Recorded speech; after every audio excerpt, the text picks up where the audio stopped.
Vem comigo em Ageu capítulo 2, rapidamente. Quero meditar sobre uma breve palavra com vocês nessa manhã.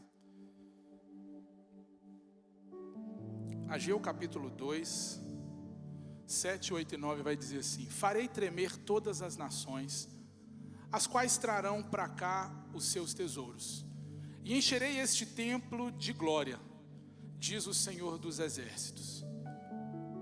Tanto a prata quanto o ouro me pertencem, declara o Senhor dos exércitos. A glória deste novo templo será maior do que a do antigo, diz o Senhor dos exércitos. E neste lugar estabelecerei a paz, declara o Senhor dos exércitos. Aleluia. Eu falo com vocês nesse pequeno momento de meditação sobre algo que eu conversava com alguns líderes e com algumas pessoas aqui nessa semana, algo que veio muito forte ao meu coração, sobre a economia. Nós vivemos em uma estação em que fica muito claro que para cada um de nós existem duas economias na qual nós transitamos. Nós transitamos sobre a economia da terra, a economia que é ditada pelaquilo que ela tem. A economia, ela é determinada, a riqueza de um país é determinada pela sua receita que é guardada pelo ouro, ou pela prata, ou pelos seus preciosos valores financeiros. Essa é a economia do mundo, essa é a economia da terra. A economia da terra fala de que você é a partir do tanto que você tem. Exemplo, o Alan, ele é mais do que eu porque ele é muito mais rico do que eu. Pegou? Pegou, irmão? Não, você ficou um amém meio murchinho assim. O Elon Musk, o Jeff Bezos, e nós podemos olhar vários milionários nessa economia, ou bilionários nessa economia atual, que determinam que eles são grandes a partir daquilo que eles têm. Essa é a economia da terra. Você é grande a partir de tudo que você tem.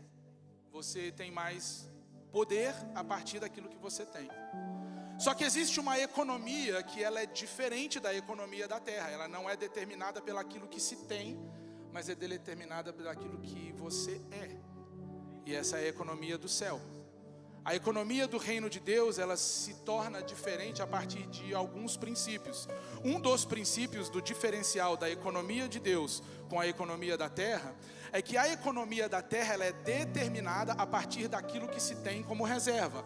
A economia do céu, nós lemos em Ageu capítulo 2, versículo 8, que meu é o ouro e minha é a prata. Então isso me deixa claro de que tudo aquilo que a economia da terra busca para trazer para si algum tipo de valor, Deus não busca, porque Ele já é o dono de todas as coisas. Não porque Deus tem o ouro e a prata, mas Ele é o dono de todas as coisas que têm algum tipo de valor para o homem. Mas por que você está falando isso, pastor? O que isso tem a ver com dízimos e oferta? Eu quero trazer para você uma realidade muito básica. Nós fomos inseridos em um contexto, a partir de receber ao Senhor Jesus como único e suficiente Salvador, no contexto de herdeiros. E nós somos herdeiros daquilo que Cristo é herdeiro. Ele foi quem disse isso. Meu Deus, vosso Deus, meu Pai, vosso Pai. Jesus, Ele veio para quebrar e rasgar os céus e nos inserir novamente a família de Deus. Isso nos torna herdeiros daquilo que Deus tem. E quando eu falo dessa economia, eu falo apenas para trazer uma básica clareza a cada um de nós, de que quando nós buscamos ter para ser, nós não alcançamos absolutamente nada no reino de Deus. Porque o reino de Deus não é uma busca de ter para ser, mas é uma busca de ser para ter. É o contrário, Deus Ele diz eu sou. Por Ele ser, Ele é o dono de todas as coisas. E como eu sou filho desse que é dono do ouro e da prata, entenda, o valor do ouro e da prata para a terra é um valor monetário, é um valor que ele é escasso, é um valor que acaba, é um valor que a traça e o cupim corrói. Mas o valor de Deus não. O valor de Deus, ele está naquilo que Ele é o dono de todas as coisas. E agora eu consigo enxergar que as coisas financeiras ou as coisas físicas, elas se tornam muito secundárias, até muito menos secundárias para aquele que é dono de todas todas as coisas. Agora eu começo a entender que aquele que é o meu Pai, que é o meu Senhor, que me dá acesso a todos os benefícios financeiros, Ele é o dono de todas as coisas, e por isso estar inserido em Cristo me traz o direito de ser co-participante das heranças de Cristo. Mas pastor, como eu acesso essas coisas? Como eu acesso a economia do reino? O acesso, ele é bíblico. Por que ele é bíblico? Porque só há uma forma de você ser novamente inserido a Deus, a partir de um acesso que foi liberado. Qual é o acesso que foi liberado para que eu possa ser inserido na família de Deus? Ele, sendo Deus, decidiu não usurpar de ser Deus, tomou a forma de homem, veio viver como homem, e Ele, Jesus Cristo, deixando-se da sua glória, se tornou pobre para que nós, a partir do seu sacrifício, fôssemos novamente inseridos à família de Deus. O acesso que Jesus nos deu, esse é o segredo de viver na economia do reino. Pastor, qual é a diferença de viver na economia do reino para na economia da terra? A economia da terra eu dependo de recursos limitados. Na economia dos céus os recursos não têm limite. Não, eu vou falar de novo porque você não pegou, você está um pouco confuso. Quando eu confio na economia, no governo, no Estado, quando eu confio na força do meu braço, no meu trabalho, todas essas confianças elas têm um limite. Mas quando eu deposito a minha confiança naquele que é dono do ouro e da prata de todo o universo, não há limite para aquilo que Deus quer realizar na minha vida.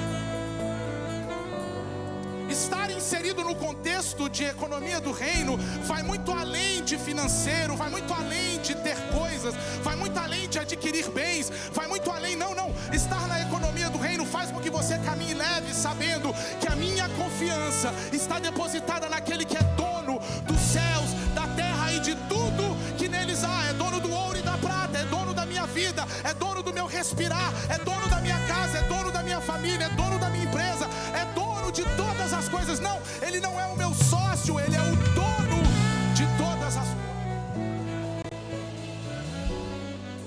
Quando eu entendo isso, não há desafio nenhum para que eu possa entender que todo o recurso que eu tenho e eu devolvo a Ele, Ele sempre me devolve multiplicado. E é sobre isso que eu quero deixar com vocês nessa manhã. A oferta e o dízimo que nós entregamos, ele vai muito além de ter, mas ele fala sobre nós sermos filhos de um Pai que deseja que cada um de nós sejamos muito bem-sucedidos. Amém? Existem várias formas de você poder fazer isso. We Got It, Zelle e para o Pix no Brasil, jacksonvilleusa@lagoinha.com. Eu quero orar e abençoar a sua semente nessa manhã. Quero abençoar a sua vida, que Deus possa multiplicar de forma sobrenatural aquilo que você tem nas suas mãos, entendendo que há um tempo de viver-se na dependência de Deus. Viver-se na dependência daquele que tem todas as coisas é muito mais garantido de ter sucesso do que pela força do meu